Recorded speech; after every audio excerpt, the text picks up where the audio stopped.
First Take, we are loaded with NBA voices today. Stephen A. Smith, Perk, Wendy, Monica McNutt, CJ McCollum joining us.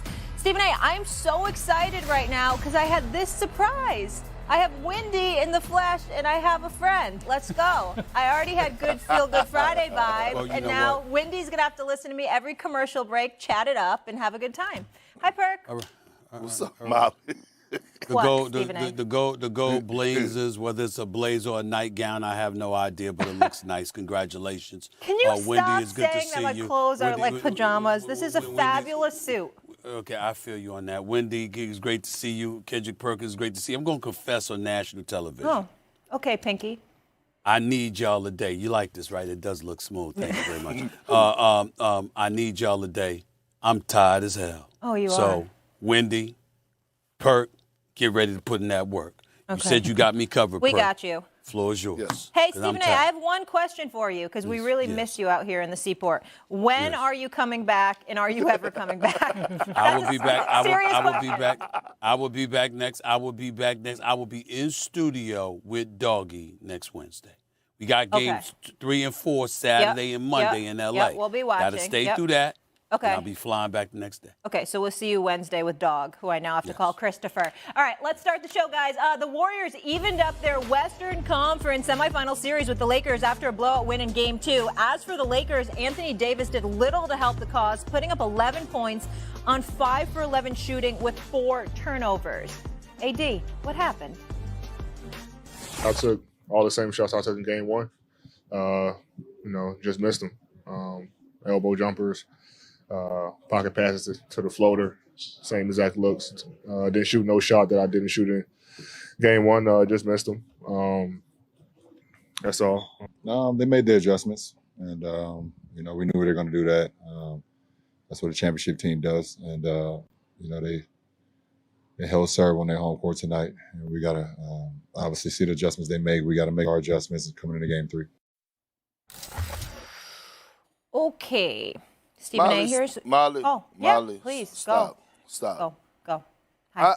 I have a problem with what Anthony Davis just said, okay? I took the same shot. I took the same shots that I took in Game 1. Yeah, you took some of the same shots, but you wasn't a dominant force. And I'm watching the game last night, and I just want to know, how in the hell do Anthony Davis go from looking like the best player in the world in Game 1 to Game 2 looking like Kendrick Perkins? I have a problem with that. And for the life of me, I don't understand the drop-off. We're not asking you to string together 5 games or 6 games or an entire series. We just want to see back-to-back performances with you going out there and dominating and being the best player. Whether that's running the floor, deep steals, demanding the ball, 15 rebounds, 7 blocks, things to that nature. And look, I understand. You're doing it for your organization, the Lakers, you're doing it for your teammates, but at some point, you have to do it for the name on the back of your jersey. And at some point, you have to do it for yourself, to be consistent, to be that dominant player. I just needed to get that out the way because it was very frustrating watching him yesterday and his lack of effort on both ends of the floor and watching them have that huge drop-off in that Game 2. This was extremely predictable. First off, we have seen Anthony Davis throughout this entire playoff run go up and down, up and down, up and down. One of the safest bets you can make right now in the whole world is when the home team loses Game 1 of a playoff series, that they're going to win Game 2.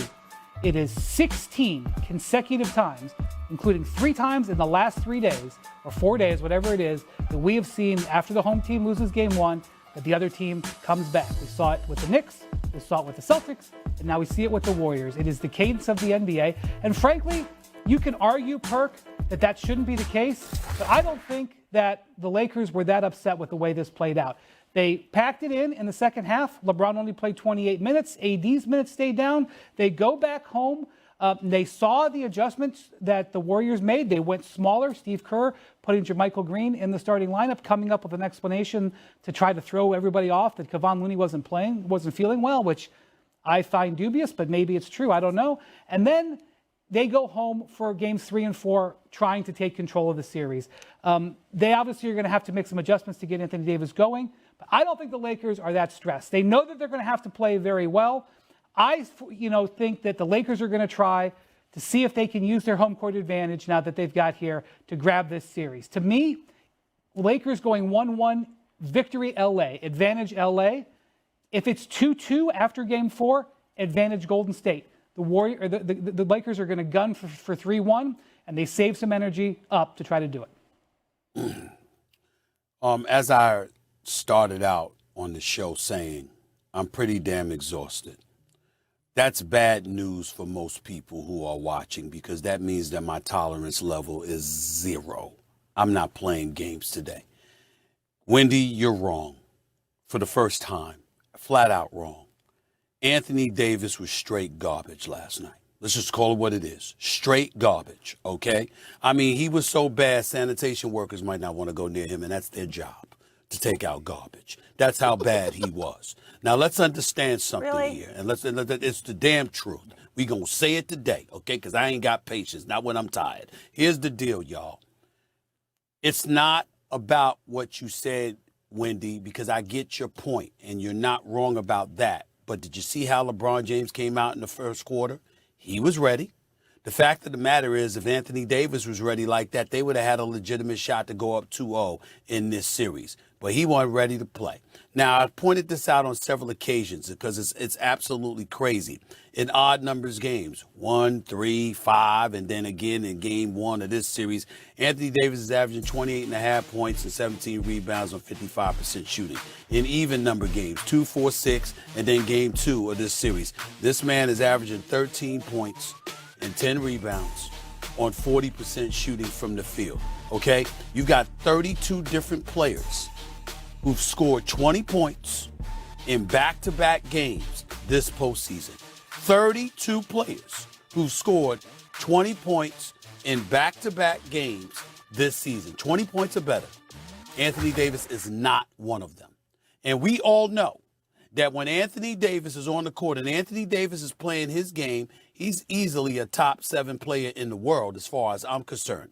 The issue in question is, what is the problem with you continuously not being able to show up in back-to-back performances, particularly in the postseason where there are no back-to-back games? That is a problem. We all know this. And so we can point to the Lakers and you got 2 games at home coming up and games 3 and 4, whatever. But it doesn't negate the fact that the effort that you put forth was freaking inexcusable. It was embarrassing. Okay, it was so embarrassing. I think that Anthony Davis should have had a hard time sitting next to LeBron James. LeBron James is going on 39 years of age. He's in his 20th season in the National Basketball Association. And after game 1, he came out there in game 2 and gave you a chance. He showed he was ready, and you showed him he was standing by his damn self. Now, that's just the truth. That's just the truth. So as we sit here today listening to Perk, listening to Wendy, and put them both up on the screen because I'm tired of looking at myself. Damn it, I said I was tired, okay? Put them up on the screen. The fact of the matter is this. At the end of the day, if you're the Los Angeles Lakers, if you're Laker Nation, I'm going to say it. It's time to make Anthony Davis uncomfortable.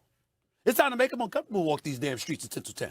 It's time to make him uncomfortable walking the street in it's hot weather because the weather's supposed to be getting better this weekend and stuff like that. You got a game Saturday. You got a game Monday. It's time people getting his ass. Enough's enough. You can't sit up there and play like that. This is not about the Lakers losing game 2. This is about his performance, which was, a flagrant dereliction of duty. This brother didn't show up at all. And he left LeBron James hanging. You're the Los Angeles Lakers. You Laker Nation. You want to win this series, you got to call this brother out because he's too great. Anthony Davis, you are too great. In your sleep, you can score 11 points. In your sleep. That's how great you are. We know how great you are. There's only 2 reasons that Anthony Davis doesn't play the way he's supposed to play. He's hurt and unavailable, or he's disinterested. Last night, he looked disinterested. He looked apathetic. He looked indifferent. For all of you out there, look the damn the definition of the word up. Wendy, Molly, and KP knows it. It was an atrocious performance. You left LeBron James hanging. And if you are the Laker Nation, You got to call them out. You got to make sure they understand wearing the purple and gold comes with a different responsibility. You can't show up like that. You do that again, we going to be all up in you.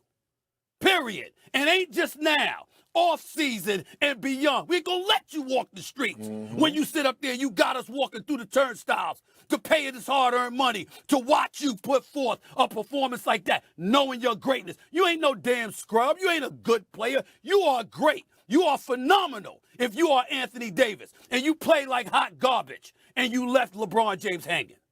Period. Don't do the damn thing again. Show up on Saturday and Monday night. I'll be there. And everybody gonna look, and they gonna look my way. This First Take, baby. They know who on in the morning. They gonna look my way, and they gonna see me looking over there. That man better show the hell up. Just play. Just play. You watched it for a decade. This is who Anthony Davis is, and it's certainly who he's Not been always. for the last 3-4 weeks. And that's The why last I 3-4 think weeks, Game yes. 4 is gonna decide this series, or at least be a big factor in this series. I expect the Lakers to come home and play well in Game 3. And I think the winner of Game 4, the team that walks away from Game 4, which is an even-numbered game, I expect Anthony Davis to play great in Game 3. That is going to be the crux point of this series. Game 4. I actually see it the same way in the Celtics 76ers series. I think the 76ers are going to be great tonight, and I think what the Celtics do and whether they can come home with a split and home court advantage back is going to be everything. So that's what we're going to see. But I don't know why you're surprised, Stephen A., because this is who Anthony Davis has been in his career. It's who he's been in these playoffs. And the reason, a lot of people believe that the reason that they won the title in 2020 was because he got the rest before the playoffs and he was able to stay in the same city the whole time and got the even production throughout the thing. I think that it's very possible AD could have 3 more great games in this series. But if you're going to expect him a decade into his career to all of a sudden not have games like this, I don't know what to tell you. No. That's not what I'm saying. Bad games. Come on, Wendy. You're pro, brother. And by the way, you're pro with this. You're pro in your podcast. You're pro in every damn thing you do. I love you. YouTube star. You understand. You understand what I'm saying. There's a difference between a bad performance and a lethargic performance. Yeah. There's a difference. We're not getting on Anthony Davis because Anthony Davis had a bad game. We're getting on Anthony Davis because he looked like he was completely disinterested in playing. And when that is a difference, that is what we're calling out. These are the playoffs. You can't look disinterested. You ain't making a shot. Okay, we got it. Yeah, bad game. But we can't look at you and see an absence of energy. Their starters got to the free throw line 3 times. 3 attempts at the free throw line after 29 in Game 1. Anthony Davis is a catalyst. LeBron James came out there and said, I got you. I'm with you, bro. And you left him hanging. You left LeBron James hanging. That's what he did. And Wendy, here's another thing, right? He's going to have bad shooting nights. I don't expect him to go 11 for 18 like he did, in Game 1. But this is when you see if Anthony Davis is on a mission. I remember he caught the ball on the low block. He demanded the ball on the low block, and he did a quick spin baseline and went a reverse layup on Kevon Looney. I'm like, oh, okay, he came to hoop tonight. But when I see Anthony Davis trotting up the floor, when I see Anthony Davis missing assignments on the pick and roll and not even jumping to elevate and contest Klay